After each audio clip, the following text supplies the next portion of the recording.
और सिंस ये आपने रन अवे मैरिज की है और हमारे यहाँ कास्ट सिस्टम भी बहुत ज़्यादा है, उसकी वजह से डेफिनेटली आपकी फैमिलीज नहीं राज़ी हो रही होंगी। इस वजह से आपने ये इतना सख्त कदम उठाया कि आपने, जिन्होंने आपको पाला सारी ज़िंदगी, जिन्होंने आपको बड़ा किया, जिन्होंने आपको खिलाया पिलाया, उनको आपने ब्रश असाइड करके and you went on to some random lawyer's office जहाँ पे निकाह खां आया, ना कोई खुशी हुई ना कुछ हुआ, और आपने वो सब कुछ कर लिया। तो डेफिनेटली कि आपकी फैमिलीज उसको एग्री नहीं की होंगी। लड़की के पेरेंट्स किडनैपिंग का पर्चा करवा सकते हैं, एब्डक्शन का करवा सकते हैं।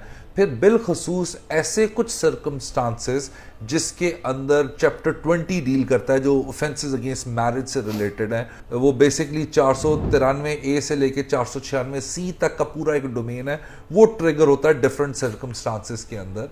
तो उन सिनेरियोज से बचने के लिए या उन सिनेरियोज को काउंटर करने के लिए लॉयर्स क्या करते हैं, 164 का बयान करवा देना। But with the passage of time law इतना इवॉल्व हुआ कि वो 164 का बयान पेंडिंग इन्वेस्टिगेशन के अंदर आता है। When there is a pending investigation then there is has to be some FIR।